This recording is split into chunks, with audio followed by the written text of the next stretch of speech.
esta acción o no. ¿Continuaré olvidando mi contraseña ahora o en el futuro? ¿O quizás lo recordaré? Hay incertidumbre. Segundo, lo utilizo también porque al momento de expresárselos, quiero que ustedes le den más énfasis, más importancia al resultado que ocasione esta acción pasada en mi presente. Veamos otro ejemplo. Christina has traveled to many countries. Cristina ha viajado a muchos países. Primero, expreso esta acción en presente perfecto porque hay incertidumbre si continuará o no continuará esta acción. Y segundo, se lo expreso en presente perfecto porque quiero que ustedes le den más importancia o más énfasis al resultado o al efecto que ocasione esta acción pasada en mi presente. Entonces, cuando se los diga, Cristina ha viajado a muchos países, ustedes dirán, lo ha hecho, entonces ahora tiene mucha experiencia. ¿Ven? Solo le dieron importancia al resultado que ocasiona en el presente. Si se fijan en la estructura, lo que resalta de la estructura del presente perfecto es que hacemos uso de have o en algunos casos has y no significan tener. En este caso van a significar haber hecho algo. Asimismo, hacemos uso de verbos como estos, por ejemplo, pero no son verbos simples, sino que son verbos en participio. Pero, ¿cómo conseguimos estos verbos en participio? Pues fácil, los verbos simples que ustedes conocen, las podemos convertir a verbos en participio. Fíjense, ¿saben ustedes que tenemos verbos irregulares y verbos regulares?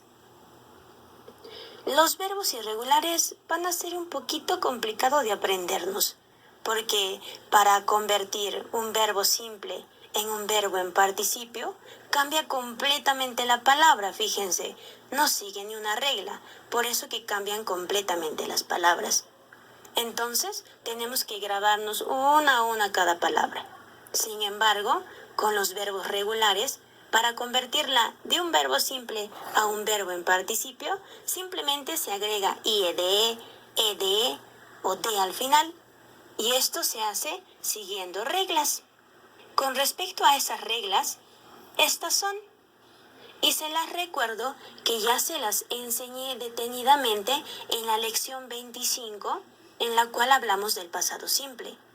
Todas estas reglas que ven son las mismas que utilizamos para convertir un verbo simple en un verbo en pasado simple.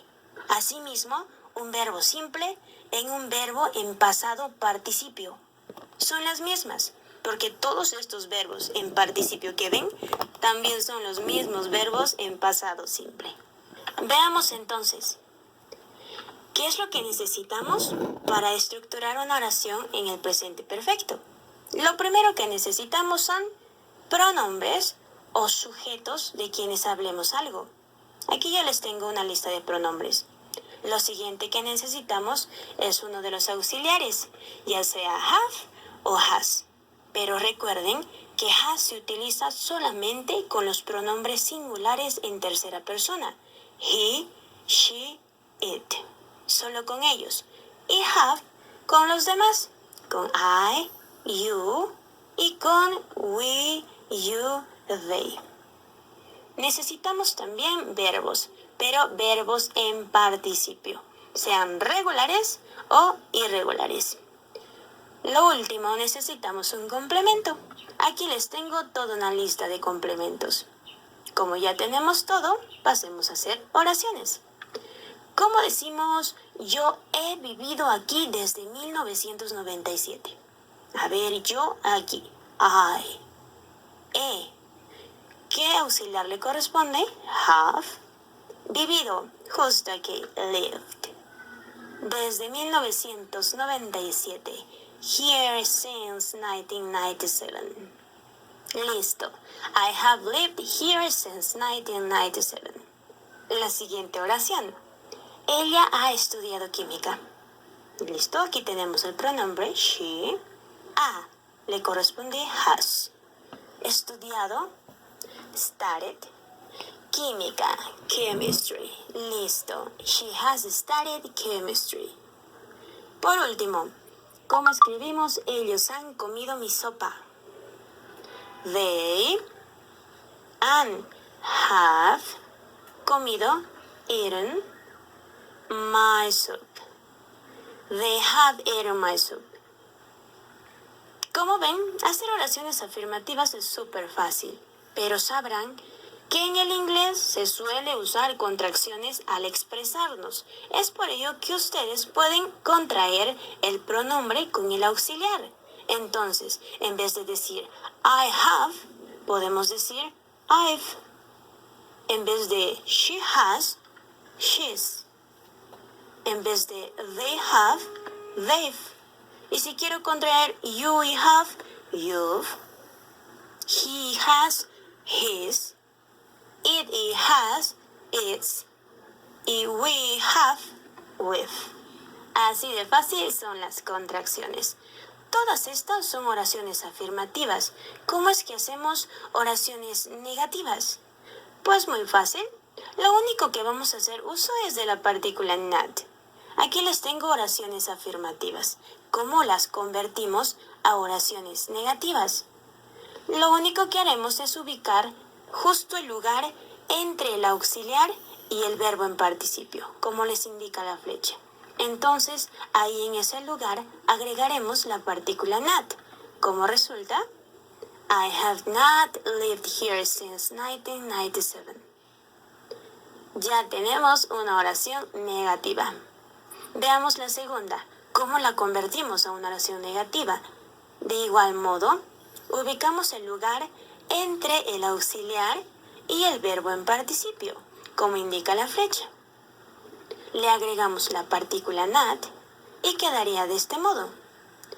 She has not studied chemistry. Y ya tenemos la segunda oración negativa. Y por último, ¿cómo convertimos esta oración afirmativa en oración negativa? Del mismo modo, agregamos la partícula not justo aquí y quedaría de este modo. They have not eaten my soup. Ellos no han comido mi sopa. Con las oraciones negativas también podemos usar contracciones. Pueden contraer el auxiliar have y la partícula not. Asimismo, el auxiliar has y la partícula not. ¿Cómo quedaría? En vez de decir have not, haven't. En vez de decir has not, hasn't. Y del mismo modo, have not, haven't. They haven't eaten my soup. Pasemos a hacer oraciones interrogativas. Las oraciones interrogativas también son fáciles de hacer, solo es cuestión de ubicar el auxiliar, sea have o has, al inicio de la oración. Entonces, ubicamos el auxiliar y lo llevamos al inicio de la oración. ¿Cómo quedaría? Has she studied chemistry? Le agregamos signo de interrogación y listo, ya tenemos una oración interrogativa. Veamos el segundo. ¿Qué hacemos? Ubicamos el auxiliar have y lo llevamos al inicio de la oración. ¿Cómo quedaría? Have they eaten my soup? Le agregamos un signo de interrogación y listo. Ya tenemos nuestra segunda oración interrogativa. Pero saben que las oraciones interrogativas se tienen que responder. ¿Cómo respondemos de forma corta cada una? Veamos la primera. Si me preguntan, ¿ella ha estudiado química? ¿Has she studied chemistry? Le puedo responder, sí, ella lo ha hecho. Yes, she has. O no, ella no lo ha hecho. No, she hasn't. Como ven, en las respuestas cortas hago uso de los auxiliares que corresponden al pronombre. Veamos el segundo. ¿Qué me pregunta? ¿Ellos han comido mi sopa? Have they eaten my soup? Le puedo responder, sí, ellos lo han hecho. Yes, they have. O no, ellos no lo han hecho. No, they haven't. Bueno amigos, pasemos a los usos del presente perfecto. Primer uso. Lo utilizamos para hablar de acciones pasadas recientes de las cuales solo nos interesan sus resultados o el efecto que produzca en el presente. Por ejemplo, My boss has decided to fire me. Mi jefe ha decidido despedirme.